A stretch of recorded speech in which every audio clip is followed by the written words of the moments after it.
제가 예전에 이스라엘 성지순례를 다녀왔는데 너무 좋았습니다. 너무 좋아서 성지순례 가기 전까지는 굳이 성지순례를 갈 이유가 있나 이런 생각도 사실 있었는데 가 보니까 할 수만 있다면 이스라엘 땅을 밟고 또 주님이 걸으셨던 길을 걷는 게 참 큰 유익이 되는구나 이런 것들을 알게 되었습니다.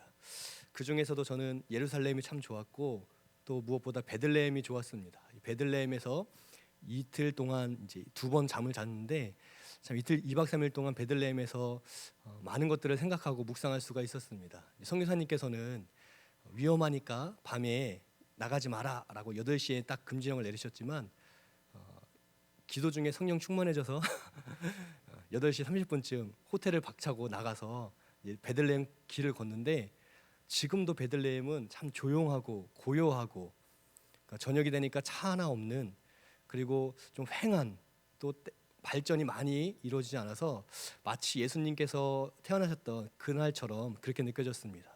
그래서 그 거리를 걸으면서 예수님 생각도 하게 되고 또 베들레헴이라는 이름의 뜻이 빵집이라는 뜻이기 때문에 그 밤늦게 빵을 파는 분들 직접 만들어서 파는 분들에게 가서 또 그 빵도 사 먹으면서 참 베들레헴인 곳이 정서적으로 저랑은 참 맞는다 생각이 들었습니다.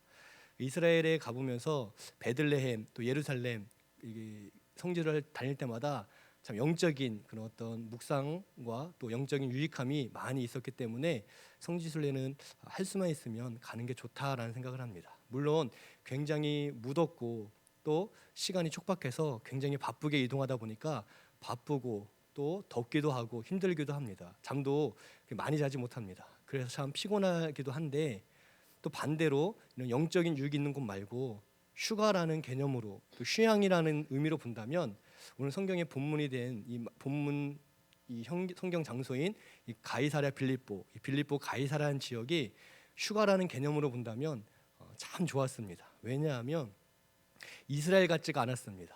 분명히 이스라엘이지만 이스라엘 같지 않은 계속 덥고 또 힘들고 땀이 나고 또 마음껏 물을 먹을 수 없는 또 물을 보기도 힘든 그 이스라엘 곳곳의 사막 지역을 지나다니다가 이 빌립보 가이사랴에 도착을 하니까 여기는 강원도하고 똑같습니다. 제가 순간적으로 강원도에 왔구나 느껴질 정도로 강원도처럼 물이 많고 또 울창한 숲이 있고 시원하고 또 그곳에 있으면서 여기서는 내가 1년이고 2년이고 살 수 있겠다 생각이 들었습니다.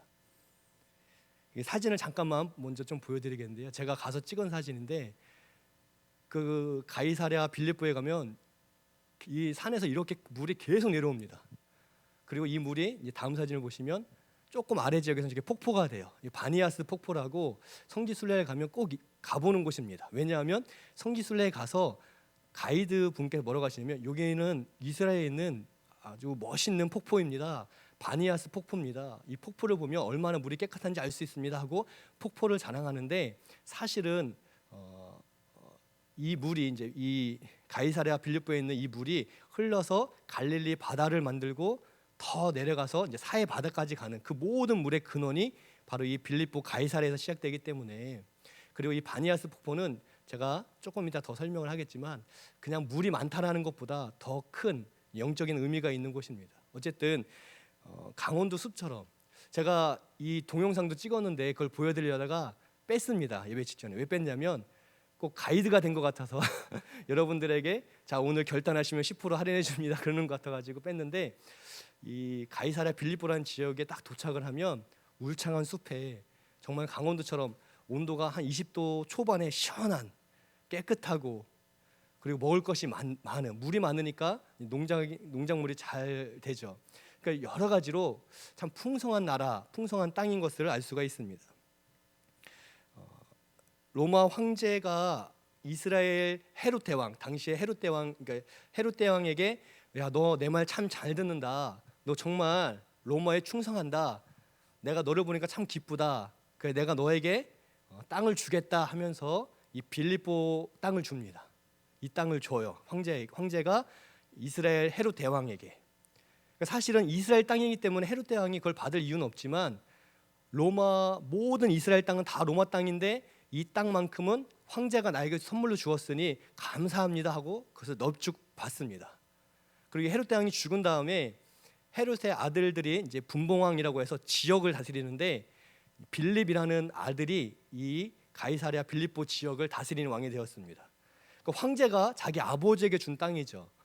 근데 이 땅을 재정비를 합니다. 다시 한번 정비를 하고 또 로마 황제를 숭배하기 위한 신전을 만든 다음에 황제에게 이것을 다시 드립니다. 그러니까 황제가 아버지에게 준 땅을 이 아들이 다시금 재정비해서 황제에게 바치는 거예요. 이 땅은 우리가 받기엔 너무 귀한 땅인데 어떻게 우리가 받겠습니까? 이 아름다운 땅을 다시 황제에게 드립니다. 그리고 황제를 섬기는 마음으로 황제의 신전을 만들었습니다 라고 이 가이사랴 빌립보를 황제에게 드립니다. 그래서 빌립이 황제에게 바친 도시라는 이름이 빌립보 가이사랴입니다. 빌립보 가이사랴는 빌립이 황제에게 드린 도시라는 뜻이죠.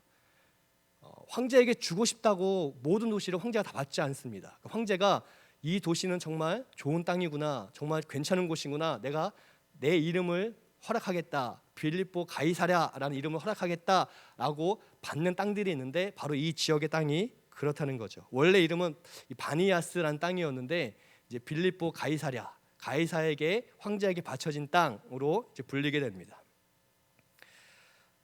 성전이 있었던 예루살렘, 또 다윗의 고향이었던 이 베들레헴, 또 베델, 실로, 라마, 구약의 기라성 같은 성읍들, 도시들이 있는데 이것은 영적인 의미는 참 귀하지만 황제에게는 바쳐지기에는 부족한 도시들이었어요. 왜냐하면 그 지역은 광야에 있었기 때문에 황제가 그 지역의 땅을 기뻐하지 않았습니다.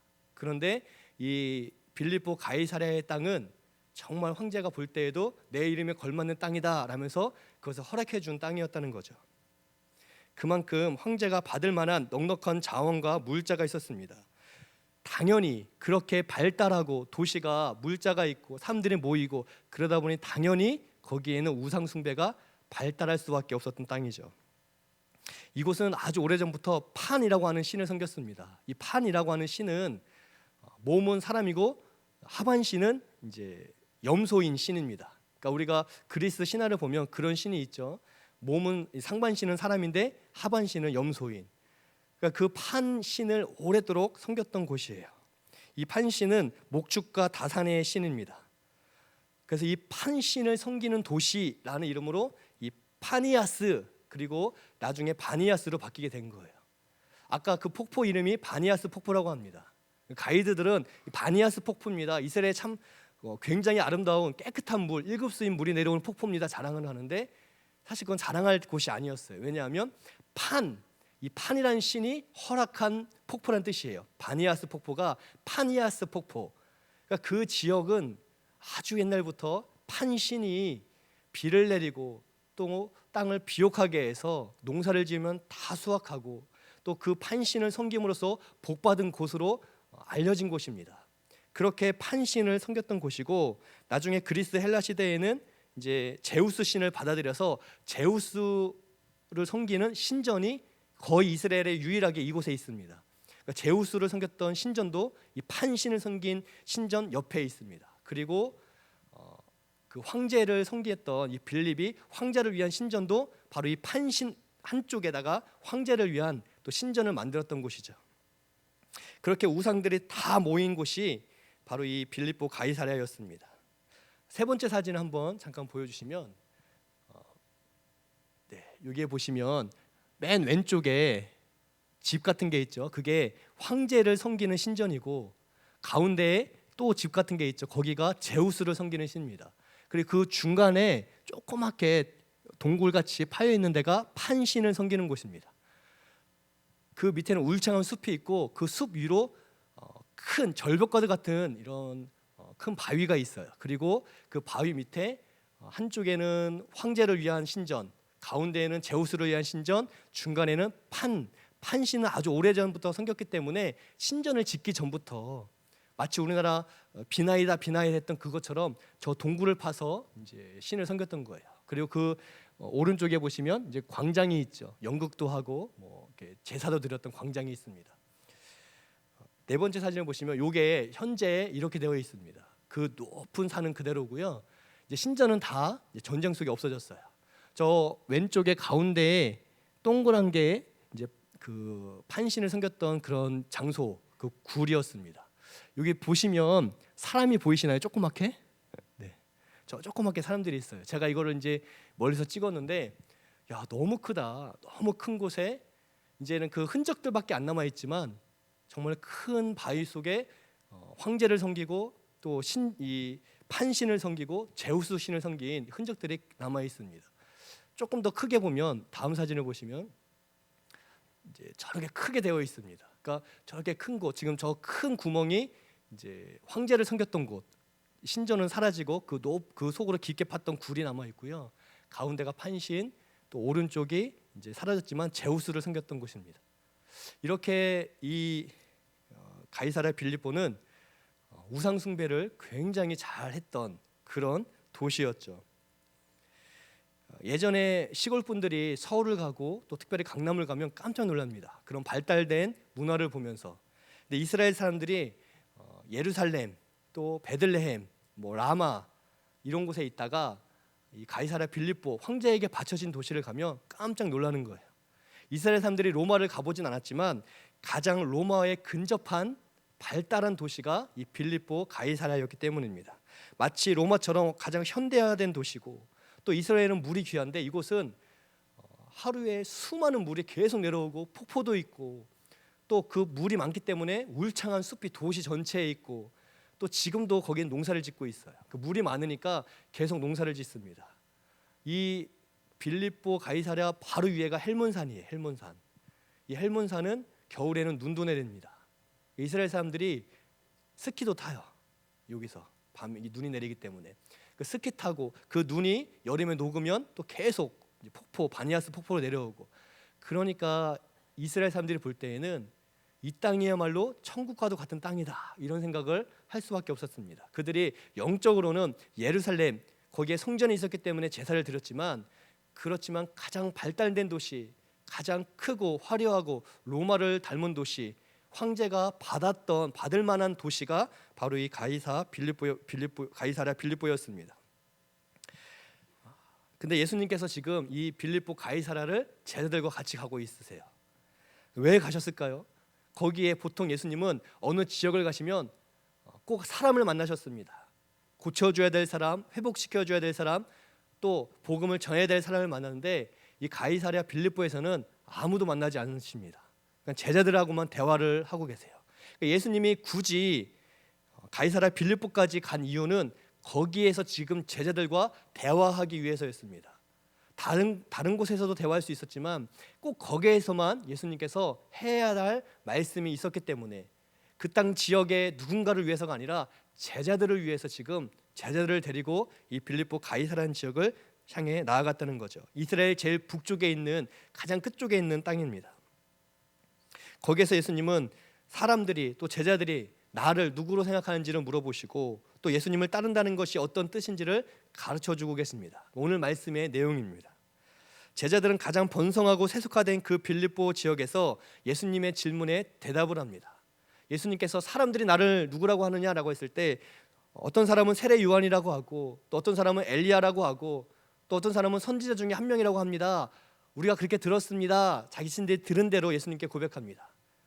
그러니까 예수님이 정확히 누군지는 모르지만 적어도 이스라엘 사람들 중에 대부분은 예수님 참 훌륭한 분, 엘리야처럼 능력이 있는 분, 선지자 중에 한 명, 하나님의 뜻을 이루는 선지자 같은 분, 세례 요한처럼 자기를 절제하고 가르침을 주는 분, 그래도 사람들은 예수님을 좋은 분으로, 선한 분으로, 하나님의 아들인 것은 모르지만 하나님께서 보내신 분은 분명히 맞다, 이 정도는 알고 있습니다 라고 기쁘게 예수님께 보고를 드립니다. 그때 예수님께서 정말 중요한 두 번째 질문을 하시죠. 그렇다면 너희는 나를 누구라고 하느냐라고 질문하십니다. 그때 베드로가 주는 그리스도십니다 라고 고백을 하죠. 그러니까 예수님은 구원자이십니다. 예수님은 우리의 왕이시고 우리의 구세주입니다 라고 고백을 해요. 이 질문은 굉장히 중요한 질문인데, 근데 이 중요한 질문을 지금 가이사랴 빌립보에서 하고 있는 게 사실 굉장히 더 중요합니다. 세 번째 사진을 다시 한 번만 좀 보여주시기 부탁드립니다. 당시에 이제 있었던 모형이죠. 그때 당시에 저렇게 황제 예수님 시대에 있었던 건물이에요. 그 황제를 섬겼던 맨 왼쪽에 황제를 섬겼던 그 신전 가운데 제우스, 또 그 중간에 판신을 수백 년 동안 섬겨왔는데, 바로 그렇게 황제가 다스리는 도시, 우상 숭배가 만연한 도시, 사람들이 오늘 이 번영은 황제가 우리에게 준 것이다 그러면서 제사 드렸던 것이죠. 우리가 이렇게 성공하는 건 판신이 우리에게 준 것이다. 우리가 이처럼 윤택한 삶을 사는 건 저 제우스 신이 우리를 불쌍히 여기시사 긍휼을 준 것이다. 그렇게 누군가는 황제를 섬기고, 누군가는 판신을 섬기고, 누군가는 제우스를 섬기는 그 자리에서 예수님은 너희는 지금 나를 누구로 고백하느냐라고 질문하고 계세요. 너희가 번성하고 성공하고 또 너희에게 번성과 성공을 보장해 준다고 하는 저 황제 숭배의 사상이 만연한 이때에 판신을 통해서 우리가 이처럼 많은 물을 얻는다, 농사에 큰 혜택을 본다라고 말하는 이 자리에서 또 신중의 신인 제우스를 새롭게 섬기고 있는 이 놀라운 그 어떤 종교적 행사가 종교의 가장 큰 신을 섬겼던 제우스를 섬기는 이 땅에서 너희는 나를 누구라고 하느냐라고 질문하고 계시다는 거죠. 베드로가 정확하게 대답합니다. 주님이 구원자이십니다. 당신만이 우리의 구세주입니다. 지금 베드로의 눈에는 저 화려한 판신도 보이지 않고, 제우스도 보이지 않고, 황제도 보이지 않고, 예수님만이 우리의 참된 구원자이십니다 라고 지금 고백하고 있습니다. 흔들림 없이 고백하고 있죠. 마태복음 16장 이 장면을 조금 더 자세하게 풀어서 마태복음 16장에서는 예수님은 굉장히 기뻐하십니다. 바요나 시모나 그래요. 요나의 아들 시모나, 바요나 시모나, 내게 복이 있다 라면서 기뻐하세요. 야, 정말 네가 복되구나 라며 기뻐하세요. 그러면서 그때까지는 시몬이로 불렸는데 너의 이름을 다시는 시몬이라고 하지 말고 베드로라고 해라. 너의 이름은 이제 베드로다 라면서 이름을 바꿔주십니다. 여러분, 아무 때나 이름을 바꿔주지 않아요. 이름을 바꿔준 건 굉장히 큰 사건입니다. 조선시대의 어떤 기록들을 보니까 종의 이름을 바꿀 때가 있어요. 근데 종의 이름을 바꿀 때 어떨 때 바꾸냐면, 종이 주인의 목숨을 살려줄 때, 종이 큰 공을 세워서 아주 큰 재물을 얻어올 때, 이럴 때 주인이 기뻐서 종의 이름을 바꿉니다. 너 이름이 뭐냐? 그냥 이렇게 불렸습니다. 개똥이라고 불렸습니다. 뭐 이렇게 불렸습니다 하면 이제 그렇게 하지 말고 너에게는 내 이름, 내 성을 주겠다 하면서 이름을 바꿔주는 경우들이 있더라고요. 예수님께서 시몬이라는 사람의 이름을 지금 바꿔주신다는 건 굉장히 지금 베드로가 큰 일을 했다는 거죠. 예수님이 너무나 기뻤다는 거예요. 그래서 너의 이름은 시몬이 아니라 이제부터 베드로다라고 말씀해 주셨습니다. 다시 한번 3번 사진을 보겠습니다. 지금 이 자리에서 지금 예수님이 물어보신 거거든요. 왜 황제 숭배의 신전, 또 판신을 섬기는 신전, 제우스를 섬기는 신전이 저기에 있었냐면, 지금 요 위로 가면 물이 내려오고 아래는 울창한 숲이 있습니다. 근데 왜 저 세 개의 큰 신을 섬기는 신전이 있었냐면, 저기에 저 큰 바위가 있기 때문입니다. 저 바위가 굉장히 커요. 아까 사진 본 것처럼 그 큰 바위 아래 거기를 뚫고 구멍을 만들고 그 앞으로 건물을 만들어서 제우스를 섬기고 판신을 섬기고 황제를 섬기는, 그때 이 사람들의 마음에 어떤 생각이 있었냐면, 이 신전은 무너지지 않는다. 그 어떤 것도 저 큰 바위를 부술 수가 없고 무너지게 할 수 없다. 자연재해가, 지진이 절대 저것을 무너뜨리지 않는다. 왜? 저 큰 바위가 든든히 신전을 지켜주기 때문이다 라고 생각하고 저기에다가 어마어마하게 큰 그런 건물들을 지었던 거죠. 사람들이 이 신전에도 압도가 되었지만, 그러나 그 신전보다 몇 배 큰 그 신전을 다 품고 있는 저 큰 바위를 보면서 압도를 당하는 거예요. 저도 저기를 보면서 야, 이렇게 큰 바위가 이스라엘에 있었나라고 하면서 제가 감탄을 했습니다. 정말 크더라고요. 5번째 사진을 한번 보시죠. 근데 지금은 건물은 다 사라졌어요. 그렇게 영원할 거라고 믿었던 건물은 사라졌지만 여전히 저 바위는 그대로 있습니다. 저 밑에 구멍 밑에 사람이 서 있는 거예요. 저 검은색 밑에 있는 게 사람입니다. 굉장히 작죠. 사람이 볼 때 굉장히 높은, 그리고 옆으로 크게 마치 병풍처럼 그 도시를 품고 있는 큰 바위가 있는 거예요. 거기에서 그 신전 앞에서 지금 예수님께서 물어보셨던 거죠. 이 바위가 헬라어로 페트라입니다. 페트라라는 것은 바위, 반석이라는 뜻인데요. 예수님께서 베드로의 고백을 기뻐하면서 너의 이름은 이제 베드로라 할 때 그 베드로가 페트라라는 뜻이에요. 예수님께서 너의 이름은 바로 저 페트라다라고 말씀하신 거예요. 페트라가 성경 용어로 번역되면서 베드로가 된 거죠. 예수님을 향한 온전한 고백이 있을 때 예수님께서 너의 이름은 페트라다라고 말씀하셨습니다. 저 바위처럼 사람들이 생각할 때 영원히 있는 바위, 모든 것을 품고 흔들림 없는 저 바위, 반석, 그런데 너의 이름이 바로 저 페트라다. 저 흔들림 없이 무너질 것 같지 않은 저 바위를 보았느냐? 너의 그 신앙 고백이 있는 한 너는 페트라다라고 가르쳐 주시는 거죠. 이 큰 바위가, 이 반석이 영원한 게 아니라 주님을 향한 베드로 너의 고백이 영원한 거야 라고 가르쳐 주신 거예요. 그 고백이야말로 고난과 핍박 속에서도 우리의 신앙을 든든히 지켜준다, 이것을 가르쳐 주시는 겁니다. 너의 이름이 페트라다, 베드로다라는 것은 그냥 이름을 바꿔준 게 아니라 눈으로 지금 목격하면서 예수님께서 시청과 교육을 하는 거죠. 저 큰 바위가 무엇으로 넘어지고 무엇 때문에 무너지겠냐? 아무도 저것을 무너뜨릴 게 없는데 지금 너의 고백이, 그 신앙 고백이 있는 한 그 믿음 안에서 어떤 핍박도 박해도 고난도 환난도 너를 넘어지게 할 수 없다라면서 예수님께서 가르쳐 주시는 거예요. 예수님께서 구원자 되심을 믿는다면 이 분명한 신앙 고백이 있으면 흔들리지 않는다는 거죠. 예수님께서는 지금 제자들에게 보여주면서 이 바위가, 이 든든한 반석이 빌립보 가이사랴에 있는 게 아니라 너의 신앙 고백 속에 있는 거야 라고 가르쳐 주시는 거예요. 예수님을 향한 온전한 신앙 고백이 있으면 흔들림이 없고 무너짐이 없고 넘어짐이 없다라고 가르쳐 주시는 거죠. 우리가 살아가면서 어려움을 당할 때가 있습니다. 고난을 당할 때가 있습니다. 그런데 그럴 때마다 주님을 향한 이 신앙 고백이 분명하면 고난 가운데서도 그 신앙 고백으로 인해 우리가 이길 수가 있고 버틸 수가 있다는 거죠. 힘들고 어려울 때 주님을 향한 신앙 고백이 우리한테 가득하기를 축복드립니다. 신앙 고백이 있으면 탄탄하게 든든하게 서 있을 수가 있습니다. 여기서 이야기가 끝난다면 참 감사하겠는데 우리 베드로 형제는 아무리 생각해도 참 우리랑 비슷한 것 같아요. 늘 하나님께 또 예수님께 칭찬받지만 바로 그 다음 날 넘어지고 바로 그 다음에 넘어지는 장면이 나옵니다.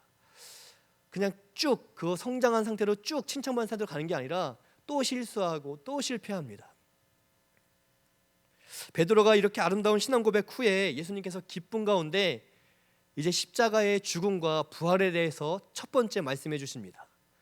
그 고백을 평소에는 받을 수가 없었지만 신앙 고백이 분명하기 때문에 제자들에게 예수님께서 십자가 비밀을 가르쳐 주시죠.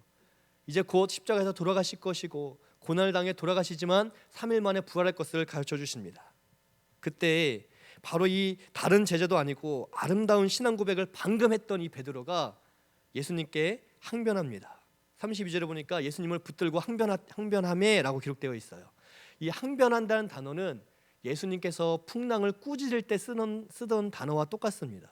그러니까 지금 베드로가 예수님께 화를 내고 꾸짖고 있는 장면이고 또 원어적으로 본다면 멱살을 잡다 이런 뜻도 담겨져 있어요. 예수님이 십자가에서 죽으시고 부활하신다 했을 때 부활한다는 소식은 들리지도 않고 죽으실 것이다, 내가 고난을 당해 죽을 것이다, 이 이야기만으로 흥분해서 지금 베드로가 예수님의 몸을 붙들고 확 잡은 다음에 예수님을 마치 학생 다루듯 꾸짖고 있는 장면이 기록되어 있는 거죠.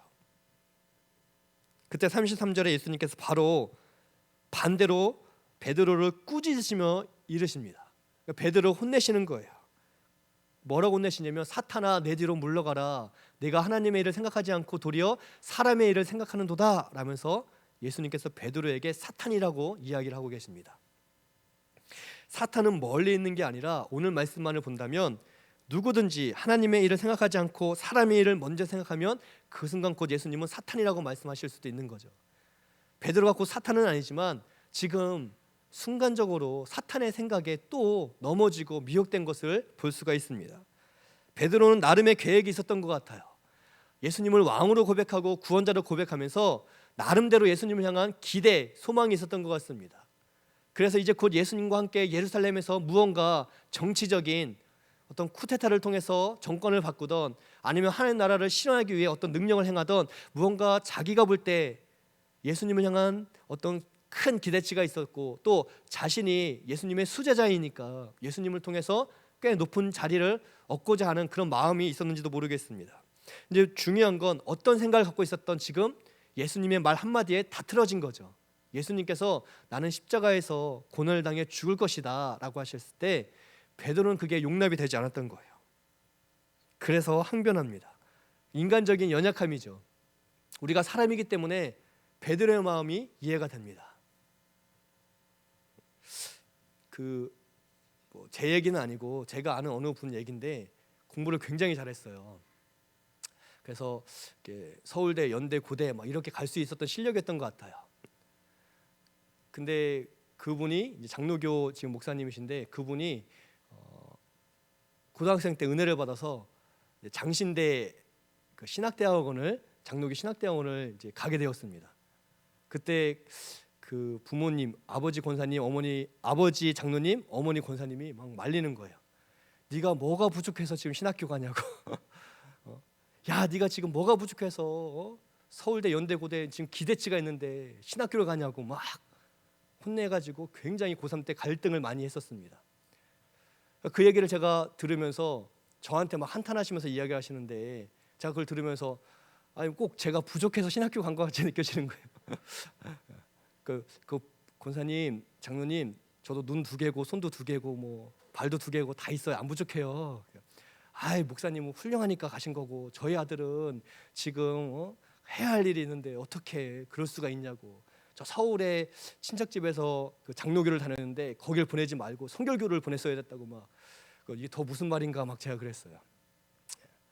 그러니까 인간적인 그분들의 기도도 많이 하시고 교회에 참 본이 되시는 분들인데 그런데도 아들을 생각하니까 너무 아까운 거죠. 신학교로 간다고 하니까 너 신학교 보내려고 내가 그토록 중학교 고등학교 때 큰 고액 과외를 시킨 줄 아냐고 막 너 가고 싶으면 다 그거 과외비 내놓으라고 막 하여튼 참 알면 할수록 시험 들 만한 일들이 많았어요.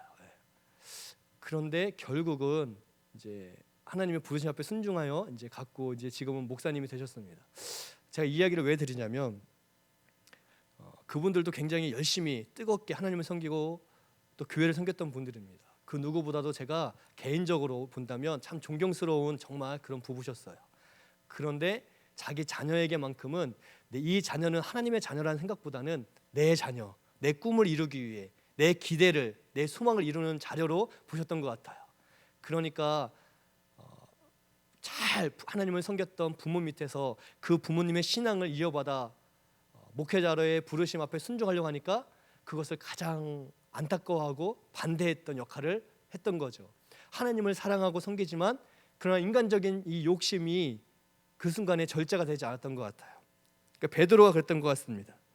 우리가 신앙 고백이 분명해도 내 생각대로, 내 계획대로, 내 판단대로 어떤 일들이 되지 않을 땐 얼마든지 하나님을 미워할 수도 있고 원망할 수도 있어요. 그게 사람인 것 같습니다. 그러니까 신앙 고백이 분명하면 흔들림이 없어야 되는데 그럼에도 불구하고 내 생각, 내 기대, 내 판단, 내 계획이 있는데 그게 뜻대로 되지 않았을 땐 베드로처럼 예수님께 항변하는 우를 범할 수도 있다는 거죠. 여러분, 근데 신앙은 내 계획을 하나님을 통해 이루어가는 게 아니라 내 인생을 하나님의 계획 안에 포함시키는 거잖아요. 그러니까 하나님의 계획 속에 내가 들어가는 게 신앙이지 내 뜻을 이루기 위해 하나님을 끌어내리는 게 신앙이 아니라는 거죠.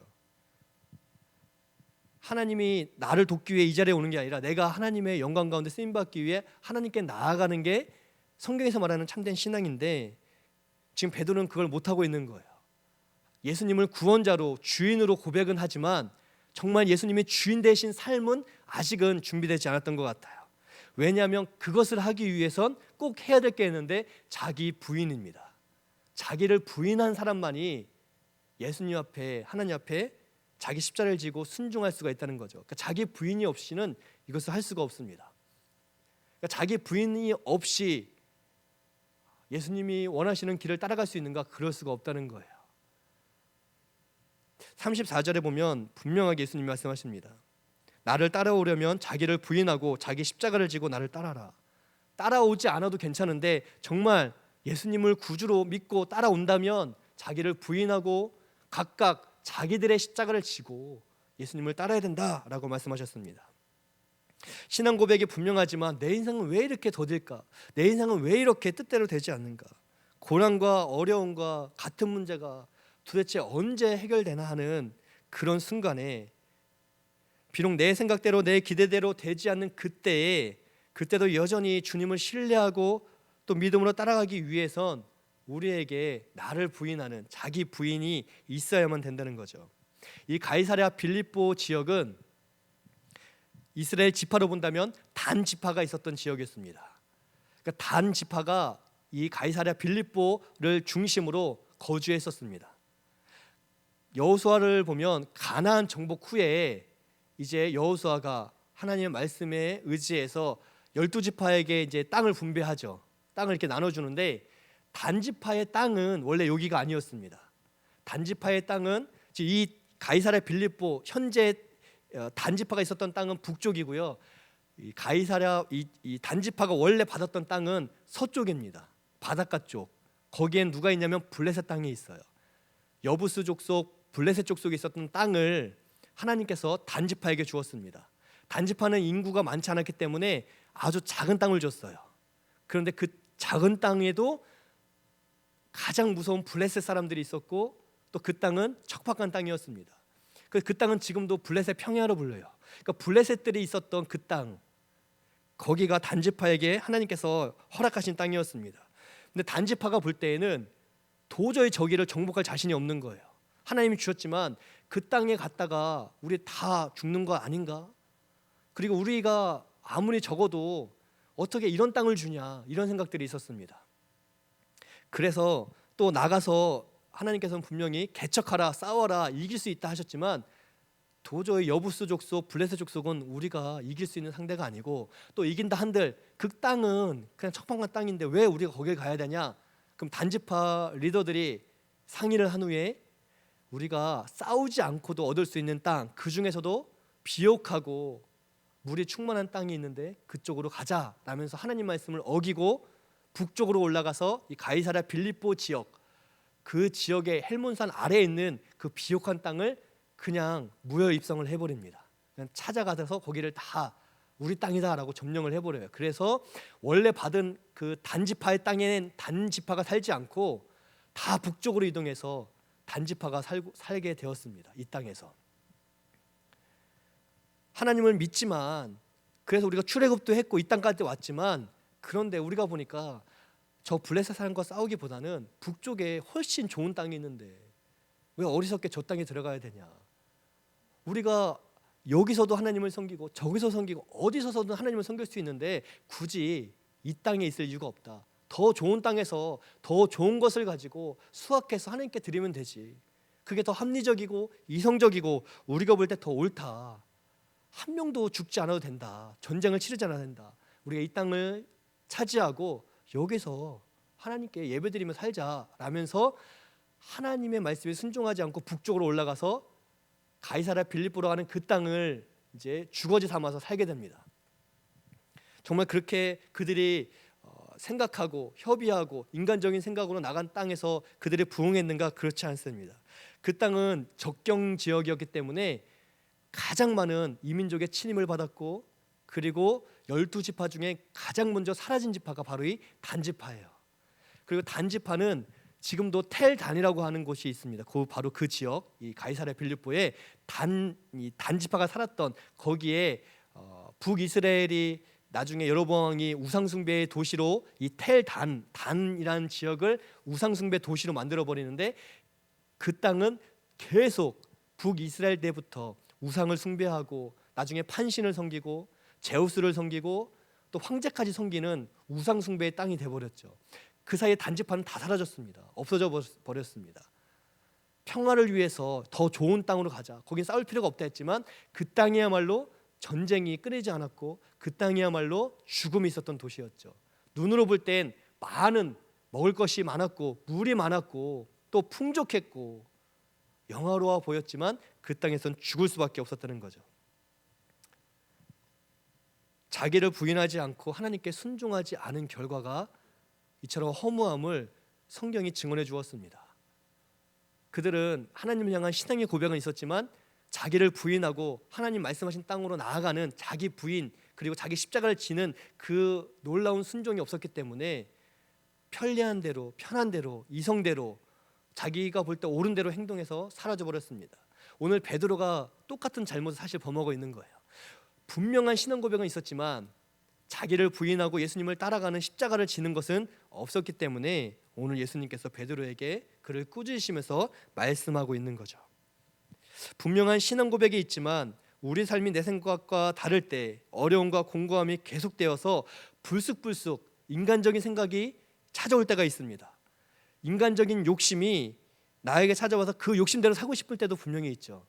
내가 하나님을 믿지만 하나님은 예배드리고 하나님께 신앙 고백은 하지만 순간 욱해서 인간적인 욕심, 인간적인 도모, 인간적인 생각이 앞설 때가 분명히 있습니다. 우리는 그런 연약한 존재이기 때문에 바로 그래서 그럴 때마다 예수님 말씀을 기억해야 돼요.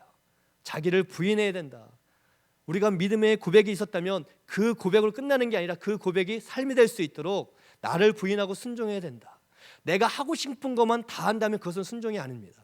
때때로 내가 하기 싫지만 그러나 하나님 원하신다면 나를 부인하고 이것이 내 십자가인 것을 인정하며 하나님의 영광을 위해 묵묵히 내 생각을 내려놓고 어려움 속에서도 공감 속에서도 내 십자가를 지고 나아갈 땐 그 신앙 고백이 삶이 되어 하나님께서 영광을 받아 주신다는 거죠. 지금 예수님께서 가르쳐주고 계십니다. 참된 신앙 고백이 있다면 그 후로 그걸로 끝나는 게 아니라 그 후로 자기를 부인하고 십자가를 지는 순종함이 있어야 된다. 신앙 고백이 순종으로 나아가야 된다. 그래야 하나님의 의가 나타나고 그 길에 하나님의 생명이 있다라고 가르쳐주시는 거예요.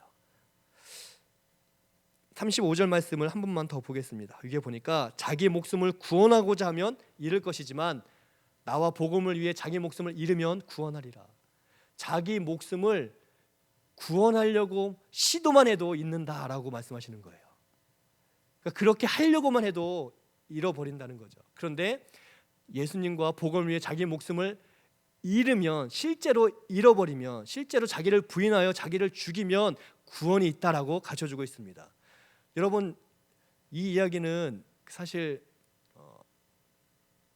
잘 살펴봐야 합니다. 왜냐하면 자기 목숨을 구원하고자 하기만 해도 잊는다.